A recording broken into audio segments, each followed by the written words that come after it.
Hey everyone, तो कैसे हैं आप सब। आज डिस्कस करेंगे एक ऐसा जजमेंट जो कि बात करता है इंसॉल्वेंसी के बारे में। देखिए, ये केस पर्टिकुलरली कवर करता है इंसॉल्वेंसी एंड बैंक्रप्सी कोड के डिफरेंट एस्पेक्ट्स को। हर एक चीज को ध्यान से समझेंगे, वीडियो पूरा देखिएगा। सबसे पहले इस केस का नाम जान लेते हैं, V Nagarajan versus SKS Ispat and power limited 2021 की काफी रीसेंट एंड लेटेस्ट जजमेंट रही है। सबसे पहले जानते हैं केस कहता क्या है और ये केस किन एरियाज को कवर करता है। ऑनरेबल सुप्रीम कोर्ट ने इस केस में अपनी कुछ इंपॉर्टेंट ऑब्जर्वेशंस और स्टेटमेंट्स हमारे सामने रखी हैं।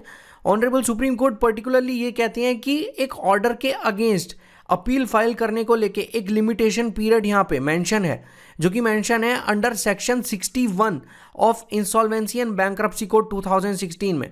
ऑनरेबल सुप्रीम कोर्ट इस केस में सिंपली ये कहते हैं कि जो लिमिटेशन पीरियड दे रखा है एक अपील को फाइल करने के लिए अगेंस्ट एन ऑर्डर, वो पीरियड तब से शुरू हो जाता है जब से वो ऑर्डर यहाँ पब्लिक हुआ है, वो ऑर्डर यहाँ प्रोनाउंस हुआ है। ये काफी इंपॉर्टेंट चीज है, ना कि जब वो ऑर्डर यहाँ अपलोड हुआ है। देखिए, काफी केओस बना रहता है इस चीज को लेके कि लिमिटेशन पीरियड कब से स्टार्ट होता है। तो ऑनरेबल सुप्रीम कोर्ट ने इस केस में कुछ स्टेटमेंट्स के थ्रू ये चीज को क्लैरिफाई किया है कि लिमिटेशन पीरियड जो है वो स्टार्ट होगा as soon as that order is pronounced. ये काफी इंपॉर्टेंट चीज है इस कंटेक्स्ट में। जैसा कि मैंने आपको बताया ही था कि ऑनरेबल सुप्रीम कोर्ट ये कहते हैं कि जो डेट है अपलोडिंग की उस पर डिपेंडेंट नहीं होगा limitation period. Limitation period start हो जाएगा तब से जब से वो ऑर्डर यहां अनाउंस हुआ है, ना कि जब वो ऑर्डर यहां अपलोड हुआ है। आप देख सकते हैं ये चीज। इस केस में कुछ और चीजें भी ध्यान रखने वाली आती है। मान लीजिए कोई एक ऐसा ऑर्डर किसी अथॉरिटी ने निकाला है जिससे कोई पर्सन यहाँ पे सेटिस्फाई नहीं है, जिससे कोई पर्सन यहाँ अपसेट है बेसिकली, तो एक पर्सन उस ऑर्डर के अगेंस्ट एक अपील फाइल कर सकता है। तो उस ऑर्डर के अगेंस्ट जो अपील फाइल करेगा पर्सन, वो एक लिमिटेड पीरियड में ही वो फाइल कर सकता है। ऐसा नहीं कि वो सालों साल कभी भी उठ के एक पर्सन फाइल कर दे ऑर्डर। 30 डेज का पीरियड यहाँ पे section 61 of insolvency and bankruptcy code हमारे सामने रखता है, जिसके अंदर रह के अगर कोई पर्सन अपील फाइल करना चाहता है अगेंस्ट एन ऑर्डर तो वो कर सकता है। यही जो 30 डेज का पीरियड है, इसी के बारे में इस केस में आज बात हो रही है कि वो लिमिटेशन पीरियड, वो पीरियड तब स्टार्ट होगा जब वो ऑर्डर अनाउंस होगा, जब उस ऑर्डर को प्रोनाउंस किया जाएगा। ऐसा नहीं है कि जब वो ऑर्डर अपलोड होगा तब वो लिमिटेशन पीरियड स्टार्ट होगा 30 डेज का। Section 61 of insolvency and bankruptcy code 2016 के बारे में यहाँ काफी बातें हो रही हैं, तो ये भी देख लेते हैं सेक्शन 61 कहता क्या है। सेक्शन 61 बात करता है अपील्स एंड अपीलेट अथॉरिटी के बारे में। सेक्शन 61 सिंपली ये कहता है कि अगर कोई पर्सन है वो एग्रीव्ड हो रखा है किसी ऑर्डर को लेके, एग्रीव्ड मतलब वो अपसेट हो रखा है या सेटिस्फाइड नहीं है एक ऑर्डर को लेके, जो ऑर्डर यहां पास किया गया है, जो ऑर्डर यहां पब्लिश किया गया है बाय एडजुडिकेटिंग अथॉरिटी, तो इस सिचुएशन में वो पर्सन एक अपील फाइल कर सकता है उस ऑर्डर के अगेंस्ट, और वो ये अपील फाइल करेगा to the National Company Law Appellate Tribunal में। ये काफी इंपॉर्टेंट चीज है। सेक्शन 61 क्लॉज 2 भी काफी इंपॉर्टेंट रोल प्ले करता है इस कंटेक्स्ट में।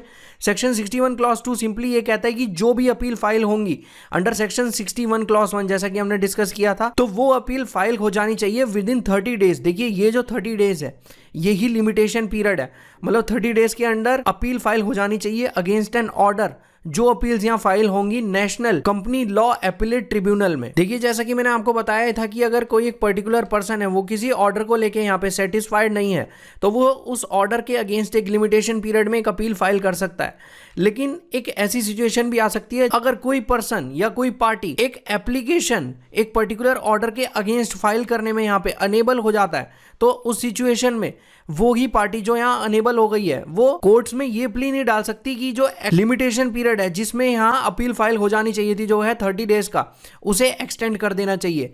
ये कोई भी पार्टी यहां नहीं कह सकती और इसके रिगार्डिंग भी कोई पार्टी प्ली नहीं डाल सकती। आप देख सकते हैं ये चीज, can not file a plea to extend the limitation period on the grounds of delay in uploading the order. मतलब ऑर्डर को अपलोड करने में जो डिले आ गया है उसको ग्राउंड बना के कोई पार्टी यहां पे प्ली नहीं डाल सकती कोर्ट में कि जो लिमिटेशन पीरियड है जो 30 डेज का है उसे एक्सटेंड कर देना चाहिए। ये चीज यहां पे अवेलेबल नहीं है। देखिए, जैसा कि मैंने आपको बताया था कि अगर कोई भी पार्टी है या कोई भी पर्सन है वो अनेबल हो जाता है एक एप्लीकेशन फाइल करने के लिए, मतलब एक अपील फाइल करने के लिए अगेंस्ट एन ऑर्डर, तो उस सिचुएशन में वो पार्टी या वो पर्सन एक्सटेंशन नहीं मांग सकता लिमिटेशन पीरियड का। लेकिन section 61 of insolvency and bankruptcy code 2016 ये भी कहता है कि अगर national Company Law Appellate tribunal किसी पर्सन को अलाउ कर देती है पीरियड एक्सपायर होने के बाद भी। मतलब अगर पीरियड एक्सपायर हो गया, 30 डेज यहाँ पे एक्सपायर हो गए हैं, उसके बाद भी अगर national Company Law Appellate tribunal किसी पर्सन को ये कह देती है कि आप अभी भी अपील फाइल कर सकते हैं, तो एक पार्टी या एक पर्सन यहाँ पे अपील फाइल कर सकता है। लेकिन यहाँ पे शर्त इतनी ही है कि उस एक्सपायरी ऑफ द पीरियड के पीछे, उस डिले के पीछे एक सफिशिएंट कॉज होना चाहिए जो एक पार्टी देगी। उसी के बाद अगर national Company Law Appellate tribunal यहाँ पे सेटिस्फाई होती है उस कॉज को लेके, तब national Company Law Appellate tribunal यहां अलाउ कर सकती है उस पर्टिकुलर पार्टी को या उस पर्टिकुलर पर्सन को कि वो अपनी अपील फाइल कर पाए against an order. So finally honourable supreme court held करते हैं कि जो पीरियड है which awaiting the receipt of a free certified copy, मतलब जो लिमिटेशन पीरियड यहां दे रखा है जो कि 30 डेज हमारे सामने रखता है, जिसके अंडर एक अपील फाइल हो जानी चाहिए अगेंस्ट एन ऑर्डर। अगर उसमें अपील फाइल हो जाती है अगेंस्ट एन ऑर्डर तो कोई दिक्कत नहीं है, लेकिन अगर एक पार्टी उस पीरियड में अपील फाइल नहीं कर पाती अगेंस्ट एन ऑर्डर तो उस पार्टी को यहां एक्सटेंशन नहीं मिलेगा लिमिटेशन पीरियड का। और ये चीज मेंशन है under section 61 clause 2 of insolvency and bankruptcy code में। जैसे कि मैंने आपको दिखाया ही था कि जो सेक्शन 61 क्लॉज 2 ऑफ आईबीसी है वो सिंपली ये कहता है कि 30 डेज के अंडर यहाँ पे अपील फाइल हो जानी चाहिए, जो अपील फाइल होगी under section 61 clause 1 of IBC में। सो यही चीज़ ऑनरेबल सुप्रीम कोर्ट भी यहाँ पे क्लैरिफाई करते हैं कि कोई भी एक्सटेंशन नहीं मिलेगी अगर कोई पर्सन यहाँ पे अनेबल हो जाता है to file an appeal against an order, और इस चीज़ को रीज़न भी नहीं बनाया जाएगा for the delay in uploading the order.